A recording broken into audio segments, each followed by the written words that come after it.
inflación baja a mínimos en 5 años, el gobierno aplicó desregulaciones clave para que entren inversiones, metieron preso a Grabois, condenaron a Cristina y mucho más. Quédate que te hago un resumen económico de la semana. Bueno, arrancando por lo primero, tenemos el enorme aumento que hubo en créditos hipotecarios. Miren lo que es esto, es impresionante. Para mayo de 2025 tenemos un monto promedio diario que parece ser más de 20 veces el que había a inicios de 2024. ¿Qué es lo bueno de que aumenta el crédito hipotecario? Bueno, que hay más gente que está accediendo a un crédito para poder comprarse una casa, para ser propietario. Lo cual básicamente hoy sigue siendo bastante difícil, pero antes era completamente imposible porque el crédito hipotecario prácticamente no existía. ¿Por qué prácticamente no existía? Bueno, sobre todo por dos cosas. La primera es la inflación junto con la inestabilidad económica que había, básicamente. Vos no sabías cuánto iban a aumentar los precios en el futuro, no sabías cómo iba a estar la economía argentina en el futuro, entonces prestarle guita a una persona de acá a 30 años, por ejemplo, era jugadísimo. Era una decisión muy arriesgada para el banco porque básicamente no sabías qué condiciones iba a tener esa persona para pagar en los próximos años, además de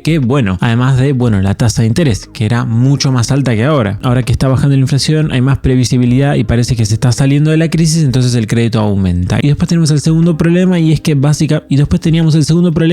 el Estado, básicamente el sector público, estaba absorbiendo mucha parte del crédito. O sea, básicamente el Estado le estaba ofreciendo tasas muy altas a los bancos, por lo tanto el banco iba y le prestaba dinero al Estado y no se lo prestaba al sector privado. Entonces, si no se lo prestas al sector privado, te quedas sin crédito hipotecario, sin crédito a las pymes, etcétera. Y todo el crédito se lo lleva el Estado, lo cual es claramente algo malo, porque sobre todo se lo llevaba para despilfarrar la guita, ¿no? O sea, no es que después había cierto desarrollo económico que le vuelve al sector privado, no, para nada. Lo que sí, igual hay que tener en cuenta que los préstamos hipotecarios siguen siendo créditos UVA, o sea, básicamente que siguen la inflación, entonces todo bien mientras la inflación baje, pero si empieza a subir demasiado, tal vez a algunas personas se les haga complicado pagarlo, aunque por lo general la unidad de medida UVA no necesariamente sube siempre igual que la inflación, sino que evoluciona parecido y con retraso. O sea que con inflación creciente tal vez la cuota no necesariamente aumenta en términos reales, pero igual sí que tal vez aumenta en términos de tu salario, ¿no? Porque la cuota se va a actualizar de forma más cercana a la inflación que tu salario. De todos modos, bueno, estamos en una situación muchísimo mejor que antes en relación al crédito hipotecario. Después tenemos algo bastante gracioso y es que metieron preso a Grabois básicamente por estar usurpando un edificio del Estado, que en este caso era el Instituto Perón, o tengo entendido que ya no es Instituto Perón, sino que era Instituto Perón.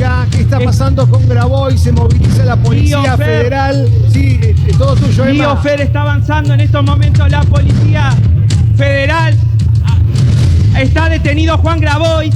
Están detenidos a Juan Grabois. Nada, realmente muy patético. Después tenemos que salió el dato de inflación de mayo, pero primero salió el de Capital Federal de mayo, no el nacional, que básicamente dio 1,57%, y si nosotros comparamos la inflación de mayo de 2025 con el resto de los años desde que existe la serie, o sea, básicamente desde que existe esta medición de la inflación en Cava, es la más baja de todas, salvo por la inflación de mayo de 2020, que fue muy baja porque recordemos que en el 2020 la inflación en general fue baja porque básicamente todos estábamos encerrados, entonces circulaba menos el dinero. Si circula menos el dinero hay menos inflación, pero esto era algo artificial. Después, cuando salimos de la cuarentena, la inflación se fue al recontra carajo. En 2020 cerró en 30%, pero luego de 2 años ya la teníamos en una inflación de 3 dígitos. Pero bueno, efectivamente en Capital Federal, si nosotros quitamos ese año 2020, que es un dato que te distorsiona, digamos, la medición, la inflación de mayo fue la más baja desde que existe esta medición. Después salió el dato de inflación nacional, que dio 1,5% mensual, o sea, la inflación en mayo fue del 1,5%, que se esperaba que fuese bajo el dato de inflación de mayo, pero no tan bajo, o sea, sorprendió realmente. Este es el dato más bajo en 5 años, de nuevo también porque durante 2020 tuvimos inflación bastante baja. Si nosotros quitamos el 2020, si no me equivoco, es la inflación más baja en 7 años, o sea, realmente la inflación bajó bastante rápido, y es sobre todo destacable este número de inflación de mayo porque el gobierno en abril quitó el cepo. No debemos olvidarnos de esto. Argentina, salvo por un momento durante Macri, lleva teniendo el cepo hace entre 13 y 14 años, y el cepo es básicamente las restricciones que se le ponen a los argentinos para comprar dólares porque el gobierno pone el dólar artificialmente barato. Bueno, ¿por qué ningún gobierno quiere quitar el cepo? Porque tiene miedo a que cuando lo quite suba mucho el dólar y suba mucho la inflación. De hecho, es lo que le pasó a Macri cuando quitó el cepo, que después volvió a poner, pero bueno, no importa. Bueno, resulta que Milei quitó el cepo en abril, sin embargo, ya al mes siguiente tuviste la inflación más baja en 5 años. O sea, como se hicieron bien las cosas y no está estás quitando el cepo sin resolver el problema de verdad, que es la emisión monetaria respecto de la inflación. Por lo menos, claro, vos pudiste quitar el cepo y no explotó nada. No como le pasó a Macri, que no digo que haya estado mal quitar el cepo, pero que bueno, lo quitó sin antes hacer el trabajo sucio de hacer el ajuste fiscal y controlar la emisión monetaria, controlar el exceso de dinero que había en la economía también, y por lo tanto, bueno, sí, quitaste el cepo y voló todo por los aires. Sin embargo, acá no, se quitó el cepo y la inflación siguió bajando e incluso dio el dato más bajo del gobierno. Así que realmente muy bien, y de hecho para mí ya está bastante claro que no corre más el argumento de que el gobierno baja la inflación a través de mantener un dólar muy barato o cosas por el estilo, porque hoy el dólar está a 1.200 pesos más o menos, podría llegar hasta 1.400 sin que el gobierno intervenga. Sin embargo, hay 200 pesos ahí de distancia que no los termina de recorrer nunca, o sea, básicamente hay margen de sobra para que el dólar suba sin que el gobierno lo intervenga. Sin embargo, no sube, por lo tanto no se está bajando la inflación a través de intervenir en el dólar, lo cual no implica que tener un dólar que no se descontrole no sea importante para bajar la inflación. Efectivamente lo es, porque básicamente eso te calma la demanda de dinero, hace que la gente no se empiece a volver loca y empiece a quitarse los pesos de encima porque ve que el dólar aumenta. Lo que voy es que no es que la inflación baja solamente porque el dólar no aumenta, y no es que el dólar no aumenta porque el gobierno interviene. Básicamente la inflación está bajando porque se está dejando de emitir dinero, ¿no? O sea, básicamente todas las piruetas que hace el resto de la gente que te dicen no, que la inflación baja porque bajó el consumo, porque el dólar está pisado, qué sé yo, son simplemente, bueno, eso, piruetas, para no decir que la inflación está bajando porque se dejó de emitir dinero. O sea, en el pasado tuviste caídas de consumo, dólar pisado, todo, y la inflación seguía subiendo. ¿Qué es lo único que no pasó en el pasado? Bueno, dejar de emitir dinero de manera consistente y creíble, o sea, básicamente mientras tengas superávit fiscal. Sin embargo, esto sí está sucediendo ahora, por lo tanto es aquello que explica que haya bajado la inflación. Acá tenemos la inflación interanual, o sea, la inflación acumulada de los últimos 12 meses. Nos paramos en mayo y vemos cuánto es la inflación desde junio de 2024 hasta mayo de 2025. Nos paramos en abril, vemos cuánto fue la inflación desde mayo de 2024 hasta abril de 2025, así, siempre viendo los 12 meses anteriores, y vemos cómo la inflación interanual está cayendo muy rápido, viene cayendo desde abril. En abril de 2024 era del 289%, creo, o sea, básicamente casi 300%, ya estamos en 43%. Y muy probablemente este año 2025 la inflación termine cerrando cerca de 30%. Ahora, no debemos olvidar que la inflación es el promedio del aumento de todos los precios. Entonces tenemos precios que aumentan más y precios que aumentan menos. Dentro de los precios que aumentan, por lo general, los más importantes son los alimentos y bebidas. ¿Por qué? Bueno, básicamente porque una porción enorme de ellos compone la canasta básica y la canasta básica alimentaria, o sea, básicamente el umbral a partir del cual se mide la pobreza. Entonces, si los precios de los alimentos evolucionan por debajo de la inflación, por lo general eso es un indicador de que en el futuro la pobreza va a bajar. ¿Qué es lo que está pasando? Bueno, salvo por los anteriores 2 meses, hace muchos meses que los alimentos vienen aumentando por debajo de la inflación. Y este mes en particular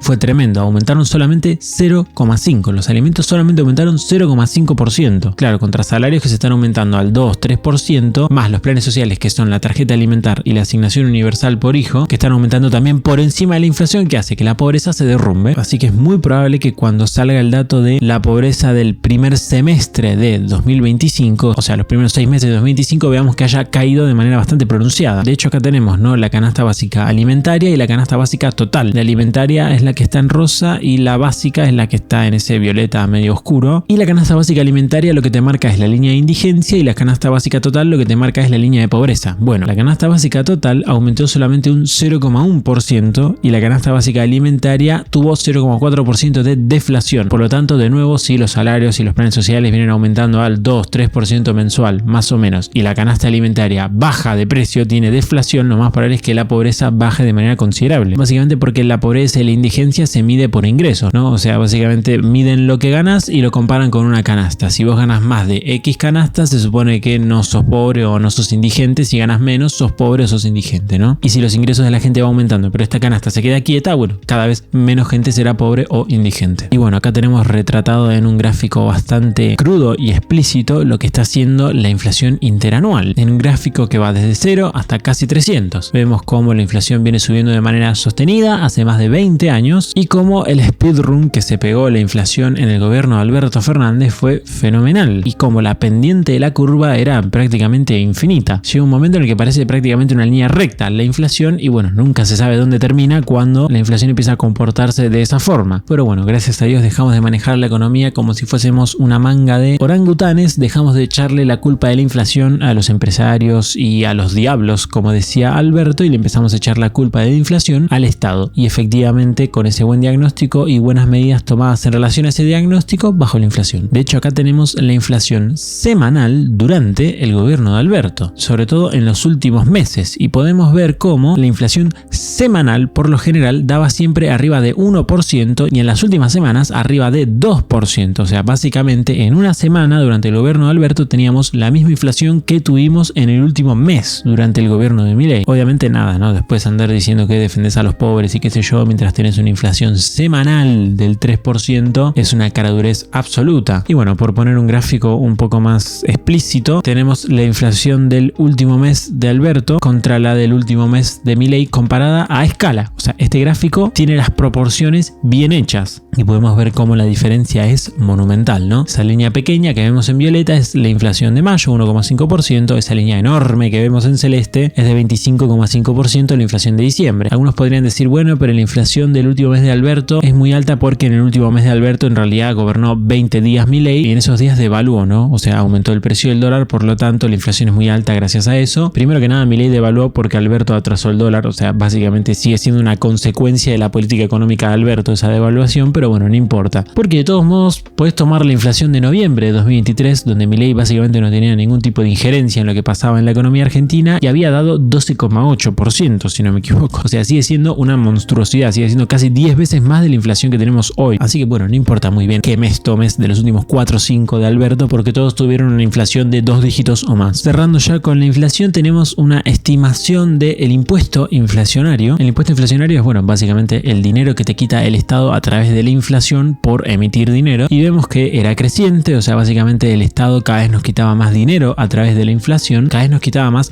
riqueza, no necesariamente dinero, habiendo tenido su máximo en 2023, o sea, el último año de Alberto, siendo en 2024 todavía muy alto el impuesto inflacionario, prácticamente igual que en el último mes de Alberto, y esto es explicado básicamente porque en los primeros meses de Milei la inflación igual fue altísima y en los últimos fue baja, pero a la vez aumentó la cantidad de dinero en términos reales, o sea, había más dinero al cual cobrarle impuestos porque la gente estaba empezando a utilizar más los pesos. Entonces, si aumenta la base imponible, por más que la inflación sea menor, o sea, el impuesto sea menor, se recauda más, ¿no? Es como, por ejemplo, no sé, cobrarle un 20% de impuestos a toda la gente que tenga casas. Bueno, si el impuesto lo pagan 100 personas y vos cobras un 20% de impuestos, recaudás X monto. Pero si vos bajas el impuesto a 10%, o sea, a la mitad, pero pasás de cobrárselo a 100 casas a, no sé, 200.000 casas, bueno, vas a recaudar más por más que la alícuota, por más que el número del impuesto sea menor. Bueno, acá pasó lo mismo, ¿no? Durante el gobierno de Milei, si bien la inflación fue menor, lo que pasó es que había más dinero en términos reales. Por lo tanto, se le cobró a más gente el impuesto inflacionario. Y esto de que aumentó el dinero en términos reales no fue algo generado por el gobierno, digamos, fue algo natural que hizo la gente. Y ahora en 2025 se espera que el impuesto inflacionario sea la mitad más o menos de lo que fue en 2024, un 2,4%. Obviamente todavía no lo sabemos porque el año no terminó. Entonces no se puede calcular de manera certera esto, siguen siendo estimaciones, pero está muy bien. 2 puntos del PBI es un montón. Así que bueno, esto es una gran noticia, sobre todo obviamente para el sector privado. Después acá el Banco Central hizo una serie de anuncios que son todos importantes y que son un montón. El primero es la eliminación de plazos mínimos para no residentes en el mercado único y libre de cambios. Esto en términos coloquiales quiere decir que antes, para que un inversor extranjero traiga sus dólares e invierta en Argentina, necesariamente lo que debía de hacer es mantener esos dólares en Argentina durante 6 meses. O sea, no podía tipo invertir en algo y al mes llevarse la guita, no, tenía que dejarla en Argentina durante 6 meses. ¿Cuál era el sentido de esta medida? Bueno, que básicamente no te suceda lo que le sucedió a Macri, sobre todo que no le suceda a Milei en los primeros meses porque la estabilidad del gobierno era más bien dudosa, de que entre un montón de guita de dólares para especular con X activo o con lo que sea, porque la tasa de interés estuviese en un monto atractivo o no, no importa, que llegue una cantidad masiva de dólares en ese sentido, pero que luego en 2 meses se vaya. Entonces, claro, en el mes que entran todos los dólares, el dólar te baja un montón, pero en el mes que se van todos los dólares, el dólar sube un montón de precio. Entonces, vos te imaginarás que durante los primeros meses del gobierno de Milei, donde básicamente todo estaba a punto de estallar, que el dólar de repente suba un montón de precio, era una mala noticia. Por lo tanto, se tomaba esta medida para que no ingresen ese tipo de inversiones especulativas de corto plazo, ¿no? O sea, que no entren un montón de dólares que después en 2 meses se van a ir a la mierda. Bueno, ahora se eliminó este control. El gobierno, digamos, cree que ya la situación está muchísimo más estable, que no existen tantos incentivos a inversiones especulativas tan cortas, entonces confía en que esto no va a pasar. O que si pasa, bueno, que no va a tener tanto impacto porque ahora el Banco Central tiene más reservas, por ejemplo. Bueno, obviamente hay gente que se está quejando porque esto esto le parece temerario, hay gente que dice que bueno, que está bien, que en un país normal esto sucede. Habrá que ver sobre todo en las elecciones, ¿no? Porque en general la previa de las elecciones y el post elecciones son momentos donde esto suele pasar mucho, donde hay mucha entrada de dólares, mucha salida de dólares, etcétera, según los resultados, según en la previa cómo se cree que van a salir los resultados. Entonces probablemente el efecto de esta medida lo veamos muy fuerte en los meses previos y en el día después de las elecciones. Después tenemos un nuevo repo. Básicamente un repo es una forma particular de endeudarte, y el Banco Central anunció un nuevo repo por 2.000 millones de dólares con bancos internacionales. O sea, básicamente el Banco Central se va a endeudar por 2.000 millones de dólares, y esto es para aumentar las reservas, ¿no? O sea, si el Banco Central no puede comprar dólares porque no puede intervenir en el precio del dólar, a menos que el dólar baje al piso de la banda. Recordemos que ahora el dólar se mueve entre bandas. O sea, como el Banco Central no puede comprar dólares hasta que el precio del dólar baje a 1.000 pesos, si no me equivoco, y no está bajando a 1.000 pesos, lo que hace es conseguir los dólares de otras formas. Por ejemplo, a través de deuda con este nuevo repo. Después tenemos un nuevo BOPREAL, que no me quiero detener tanto en lo que es un BOPREAL. Simplemente el gobierno está emitiendo un bono que sirve para solucionar algunas deudas que quedaron, como por ejemplo con importadores o deudas con empresas que no pueden sacar la plata de Argentina porque todavía existen algunas regulaciones del cepo que dejó Alberto y que todavía esas regulaciones no se sacaron. Bueno, nada, esto es algo que se tiene que hacer y que no hay ningún problema. En todo caso, el problema que tiene el BOPREAL es que es un bono que se suscribe en pesos. O sea, básicamente que poner una empresa le da pesos al gobierno, pero el gobierno lo tiene que devolver en dólares. Entonces te están dando pesos y vos tenés que devolver dólares, por lo tanto es más difícil de pagar. El BOPREAL es algo que es difícil de pagar y que se supone que no es deseable, pero bueno, de nuevo, está hecho para resolver algunas deudas que dejó el gobierno anterior, que están relacionadas todas con regulaciones del cepo, que de alguna forma las tenés que resolver, y bueno, esta es la forma que se encontró, no sé, tampoco me parece mal. Después tenemos recompra de puts en poder de bancos. Básicamente los bancos hoy tienen un activo que les da la opción de que cuando ellos decidan, de que cuando los bancos decidan, el Estado está obligado a comprarles algunos activos a estos bancos a cambio de pesos. O sea, básicamente los bancos tienen en su poder la decisión de cuando ellos quieran obligarle al Estado a que le pague algunas cosas, y esto el Estado lo tiene que pagar con emisión monetaria porque se paga en pesos. Entonces el Estado lo que está haciendo ahora es no la tengan los bancos y que los bancos no sean quienes decidan cuándo se va a emitir este dinero, lo que van a hacer es recomprarlos, o sea, comprarles a los bancos esta potestad que tienen de decidir cuándo esta operación se realiza. Lo que pasa que bueno, esto se compra con pesos, o sea, se compra con emisión monetaria, pero a su vez desde el gobierno dicen, bueno, esto se está comprando con emisión monetaria, pero son pesos que en realidad los agarró el Estado con el superávit fiscal. O sea, son pesos que el Estado ya los sacó de la economía y ahora los está volviendo a devolver. O sea, que no es emisión monetaria, sino que es devolver pesos que ya quitaron. Bueno, no sé, es una interpretación que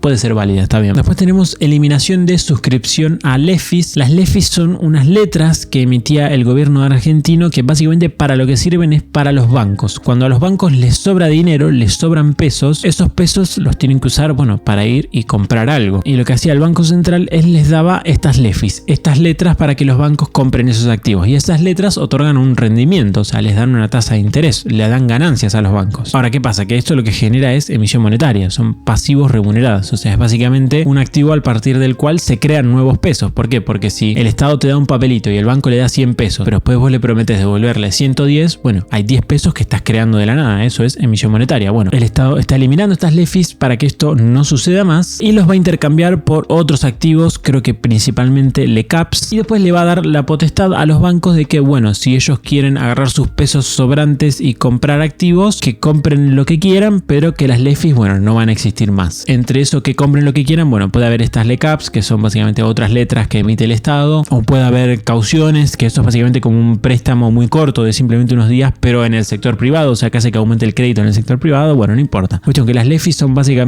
herederas básicamente de los antiguos pases pasivos o LEVAX, que es un problema que se viene arrastrando desde inicios de los 2000 y recién ahora, si bien se estuvo solucionando en los últimos meses, parece que se le está llegando a dar un fin. Después hay un cambio en los encajes, porque por lo que veo los fondos comunes de inversión creo que tenían encajes más altos que los bancos o más bajos, no sé, no me acuerdo de un cambio en los encajes, pero tampoco nos importa demasiado. Y sobre todo lo más interesante, yo creo para mí, es que ahora el Banco Central va a dejar de regular la tasa de interés, que igual hoy no está regulada, sino que está, digamos, intervenida. ¿Cómo intervenía el Banco Central la tasa de interés? Bueno, justamente a través de las LEFI. La LEFI era como el instrumento básico a partir de el cual se sostiene la tasa de interés del resto de los activos de la economía. La tasa de interés que tenían las LEFI era básicamente la tasa de interés de referencia, que en este caso, si no me equivoco, la tasa nominal anual era del 29%. Entonces los bancos, cuando le prestaban dinero por lo menos al 29%, después cuando ellos prestan, te lo prestan a por lo menos un poquito más del 29%, que en este caso es muchísimo más. Bueno, ahora esa tasa de interés va a desaparecer y los bancos empezarán a fijar y empezarán a tomar referencia referencias de cuál es la tasa de interés que se tiene que cobrar. Por lo general, lo más probable es que tomen de referencia otros activos que emita el Estado, pero que la tasa de interés de esos activos se determine por mercado, no que diga el Estado o que diga el Banco Central en realidad esta es la tasa de interés, como si lo hace ahora, que dice hoy es 29% y punto, después ustedes resuelvan, pero pone un piso de 29% a la tasa de interés. Bueno, no, ahora hay que ver cuál va a ser esa tasa de interés, probablemente eso se vea en las LECAPs, que es básicamente otra letra que emite el Estado, bueno, no importa. Entonces probablemente hayan cambios en la tasa de interés en los próximos días, no sé si para arriba, no sé si para abajo. Yo estoy seguro de que la tasa de interés nominal a la larga tiende a la baja porque va a bajar la inflación. La tasa de interés real probablemente tienda al alza porque va a aumentar mucho el crédito, mucho la demanda de crédito en realidad. Y la tasa de interés ahora en los próximos días, bueno, la realidad es que no lo sé. Yo calculo que va a bajar porque todo ese exceso de pesos va a ir a buscar otros activos, o sea, va a aumentar la demanda de estos activos, por lo tanto va a aumentar su precio, por lo tanto va a bajar la tasa de interés. Calculo yo, pero no lo sé, hay que ver, o sea, esto es bastante random a veces, es medio impredecible. Hay un problema del que se suele quejar mucha gente y es que el gobierno le cuesta aumentar las reservas, ¿no? Básicamente el Banco Central tiene una determinada cantidad de reservas, o sea, básicamente de ahorros, y por lo general, sobre todo en países donde la demanda de dinero es inestable y donde en general la economía es inestable y la inflación puede volar por los aires, el tipo de cambio también, bueno, etcétera, etcétera, países como Argentina, es conveniente que el Banco Central tenga muchas reservas, que tenga muchos dólares para que por las dudas, si algo estalla, bueno, tener una montaña de dólares para poder cubrir esos problemas, sobre todo cuando son monetarios o cambiarios. ¿Cuál es el problema? Bueno, que al Banco Central con el esquema actual le cuesta conseguir reservas porque el Banco Central se limita a comprar reservas. Dice, no, yo no voy a comprar reservas porque cuando compra reservas lo que hace es aumentar el precio del dólar porque aumenta la demanda de dólares. Entonces dice el Banco Central, no, yo solamente compro dólares si el dólar está muy barato, que ese precio es más o menos 1.000 pesos. Bueno, como el dólar cuesta más de 1.000 pesos, el Banco Central no compra dólares, por lo tanto no acumula reservas. Y las reservas son importantes para todo esto que yo dije, además de para pagar deuda. Entonces acá Caputo lo que está diciendo, bueno, ojo muchachos, que no es solamente el Banco Central el que puede comprar dólares, sino que puede comprar dólares el Tesoro, que el Tesoro es básicamente el que tiene el superávit fiscal. El famoso superávit fiscal es una diferencia entre lo que ingresa y lo que gasta el Tesoro. Bueno, esos pesos que tiene acumulados el Tesoro se pueden utilizar para comprar dólares y así aumentar las reservas. ¿Cuál es el problema de esto? Bueno, ahora Caputo lo va a explicar de una forma en la que no parece un problema y yo estoy de acuerdo, pero hasta ahí. Porque si el Tesoro tiene pesos que no están circulando en la economía y de repente los gasta, es como emitir dinero, es como aumentar la cantidad de pesos en la economía. ¿Qué pasa? Que Caputo dice, no, en realidad no es emisión monetaria porque esos son pesos del superávit fiscal, o sea, son pesos que ya retiraste de la economía, ¿no? Entonces vos retiraste pesos de la economía, los volviste a meter, no estás emitiendo, dejaste la cantidad normal, como siempre. Pero sí y no, porque también está el contrafáctico de decir, bueno, si solamente tuviese superávit y después no los volvieses a meter esos pesos, tendrías una cantidad de dinero menor que si los quitas y los volvés a sumar. Entonces es como sí o no, o sea, es emisión monetaria respecto de qué situación, ¿no? Respecto de con qué situación la compares. De todos modos, me parece bien que el Tesoro compre dólares con los pesos del superávit. O sea, no estoy criticando la medida, lo que sí es como que, bueno, es emisión monetaria sí o no, depende de con qué situación la compares. Ahora, eso no quiere decir que no se puedan acumular reservas, por ejemplo, vía el Tesoro Nacional, nosotros. Ahora, ¿cuál es la diferencia si lo hace? Dice, bueno, pero ¿cuál es la diferencia si dentro de la banda compra el Banco Central o compra el Tesoro Nacional? Bueno, es bastante grande la diferencia, yo diría enorme. En primer lugar, porque si el que compra es el Banco Central estaría emitiendo pesos, ¿sí? Y como ya dijo Santiago, en el esquema nuestro no se emiten pesos. Entonces, si el Banco Central estuviera comprando dólares en el medio de la banda, estaría emitiendo pesos, cosa que no vamos a hacer. Diferente es si esto pasa en el piso de la banda. Si en el piso de la banda el Banco Central vende pesos, entonces lo está haciendo casi con seguridad porque hay un aumento en la demanda de dinero. Entonces nosotros nos sentimos lo suficientemente confortables de que ese es un buen momento para que el Banco Central venda pesos, porque evidentemente la sociedad estaría demandando más pesos, ¿no? Entonces, eso por el lado del Banco Central. ¿Cuál es la diferencia con el Tesoro? Que si el Tesoro hace esto mismo, ¿sí?, lo estaría haciendo con superávit propio. Entonces esto no implica nueva creación de dinero.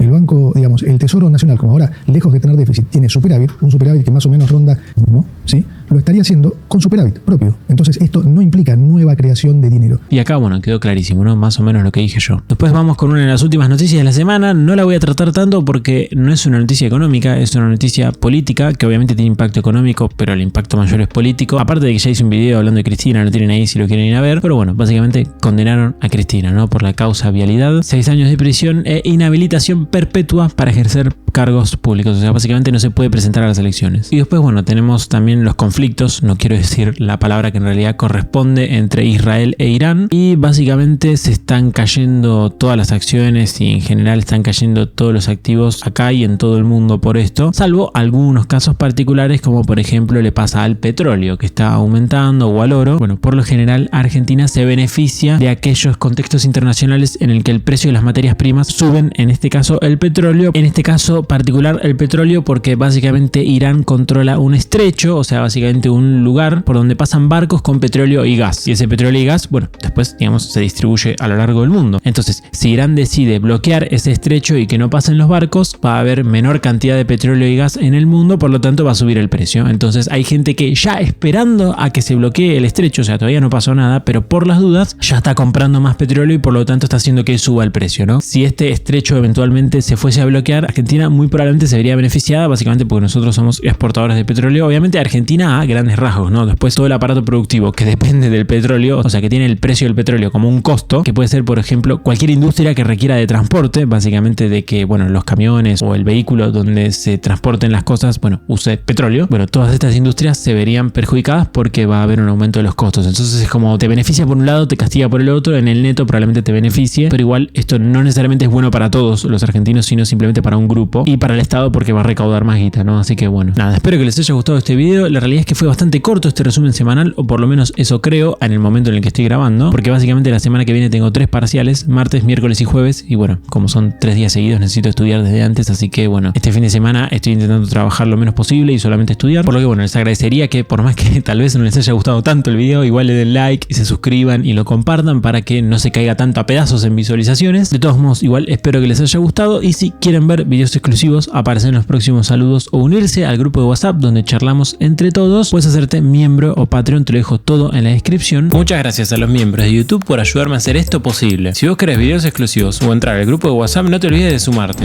Además también puedes darme a través de Cafecito, que funciona con Mercado Pago, por ejemplo. Y por último, como siempre, te mando saludos.